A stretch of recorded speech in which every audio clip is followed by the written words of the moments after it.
a rare remarkable talent that brings to great artists of the Harlem Renaissance. Close quote. The author of 3 celebrated books is the recipient of the 2009 Langston Hughes Award.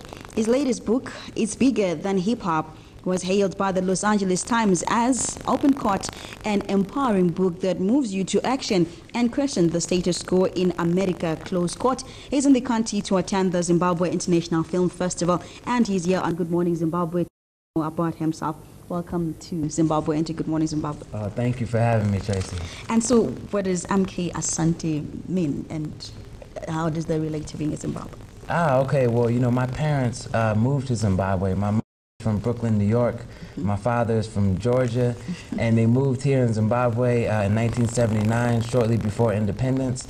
And I was born in 1981 at Mbuye Nahanda Hospital in 1981. And actually, this is my first time coming back to Zimbabwe since I was born 28 years ago. Wow. And obviously being an acclaimed filmmaker, how did it come about? You know, I believe that if you make an observation, you have an obligation. And so one of the things that means for me is that you have to be an artist and you have to express ideas through art. And film is a medium that I always gravitated to because it's such a powerful medium of storytelling, and I feel like everyone has a story. So for me, whether it's through literature or whether through film, I try to transform social observations into artistic obligations. And you also directed and produced several films. What probably make of Zimbabwe's film industry? You've been here probably a couple of days, maybe you haven't seen much, but from what you've seen, what do you think? I've seen so much. You know, I'm here with the American Documentary Showcase, and we've been screening films throughout Zimbabwe and Harare and Bulawayo, and it's been a tremendous experience. I think the film industry here in Zimbabwe has tremendous potential, enormous potential. I've met talented filmmakers every step of the way, people with great ideas, great stories, scripts, talent. So this is just, I mean, there's so many opportunities here, and I can see them, and I'm really happy to just be a part of, you know, supporting these filmmakers and helping make these ideas a reality. But I think there's tremendous potential here in Zimbabwe. Sleeping giant. Thank you for that. And does your work always focus on championing the cause of the black community? You know, like I said, I believe that we have to transform observations into obligations. There's so many things that need to be addressed. And so, you know, I try to deal with issues that are dear to my heart, issues that need to be addressed, try to be a voice for the voiceless. There's so many stories that haven't been told in the African American community, in the African community. So I try to address those stories in my work. And you also an author, 3 books. Maybe you can just tell us a little bit about those books that you've written so far. Yeah, you know, this latest book is bigger than hip-hop. You know, it uses hip-hop as a vehicle to explore some of the socio-political challenges that young people face all around the world, from Brooklyn to Harare to Accra to London to you know, all these different places. So it's a book that I'm really proud of. It's creative nonfiction, and if you're interested in hip-hop, if you're interested in youth culture, if you're interested in changing the world, then I think this is the book for you. I see. And also you've done a film with Maya Angelou. Yes, The Black Candle, yeah. Maya Angelou is, you know, a hero of mine, an icon, and, you know, I had an idea for a film called The Black Candle, which is really a celebration of the African American experience through the holiday of Kwanzaa, through the prism of Kwanzaa. So I called Dr. Angelo and told her about the idea, and she said, we must make this film. And so we ended up writing the script together, and she narrates the film, and it's been on television in America and been shown all over. And we're going to be showing it here, because what we're doing here with the American Documentary Showcase is showing films throughout the country and throughout different places. Obviously at the Zimbabwe International Film Festival, which is kicking off actually today. And then, you know, we're going to be at Pakari Pai tomorrow in Norton, and that's going to be exciting, working with the youth there. So many things going on, but Maya Angelou is just a tremendous person to work with. You know, wise and funny and just extremely talented. So I'm honored to have worked with her. Okay, and you are a professor of creative writing and film in the Department of English and Language Arts at Morgan State University. So how do you balance the equation being a writer, author, filmmaker, all sorts of things? You know, that's a good question. I don't know.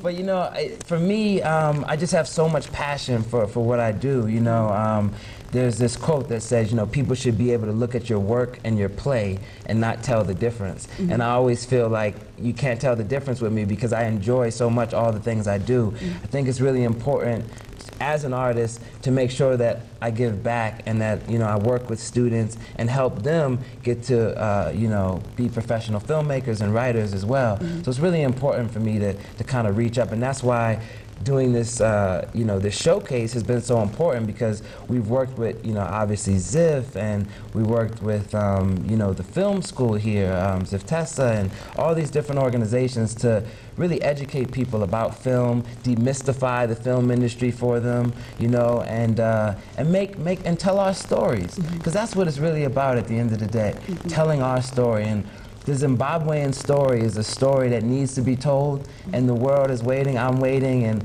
I'm just happy to be a part of, you know, helping facilitate that. And what does it take for a person to produce or direct a big budget film in the States? What does it take? A lot of determination, you know, passion. It takes a confidence and a belief in an idea. You know, and it takes team building. You know, one thing that's really important is building a team, building a network of people that you can depend on, that are reliable, and that share your vision. I think that's a huge step. And then just being relentless, you know, in terms of achieving your goal. There's a great quote that I often think about. It says, whether you believe you can or you can't, you're right. Mm-hmm. And I love that quote because, you know, when you believe in yourself and when you believe that you can do it, things happen and you're able to do those things. But when you don't, you know, it doesn't happen. So I think the belief in yourself and the confidence and the team building and the vision have to be a visionary. Especially when probably maybe you have parents who actually not other artists who haven't made it. How do you manage to probably convince them that you can do this, you can get into the creative arts and make a success out of it? You can, and you know, that's actually, I come from an artistic background. The reason why my parents were here, you know, my mother was the director of the National Dance Company of Zimbabwe. She's a choreographer. And my father was training journalists at the University of Zimbabwe. So both of them are artists and creative types. And in fact, one of the things I've been doing since I've been here is I've been looking for the woman who raised me when I was here in Zimbabwe. Her name is Fabi Chifwasi. And for 2 years, she raised me while I was here in Zimbabwe. And I haven't found her yet, but I'm looking for her because I think she also fed some of that creativity that I have. Oh, wow. Fabi Chifwasi. So if you're listening, Fabi Chifwasi, I'm looking for you. Well, thank you so much for coming to Good Morning Zimbabwe. But what can people now expect? I know you mentioned some of the things that you're going to do at the Zimbabwe Film Festival. Yeah, so, you know, people can expect screenings of amazing documentaries. The American Documentary Showcase is 30 outstanding documentaries from America that highlight all different aspects of American life. So we're going to be showing a film called Bronx Princess, and actually the subject of that film, Rocky 02, is here in the country. She's going to be talking about her experience being the star film. She's an amazing young woman. We're going to be showing another film called Soundtrack for a Revolution, which is about the civil rights movement. We're going to be showing a film called Motherland, which I produced actually.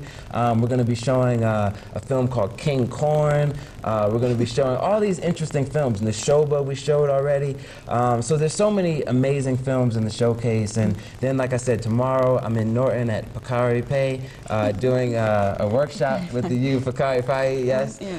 Doing a workshop with the youth. And also ZIF is going to be going on. And people can get more information at the Zimbabwe International Film Festival.com or the American Documentary Showcase. They can look that up. So, yeah. Thank you for coming to Good Morning Zimbabwe. Thank you so much for having me, Tracy. There was MK Asante, an award-winning author, filmmaker, and professor based in the United States, talking to us about his experience in the creative arts and also his participation at the Zimbabwe International Film Festival. Good Morning Zimbabwe takes a break. Do join us shortly for Business Breakfast with Alice Makaya. Stay with us.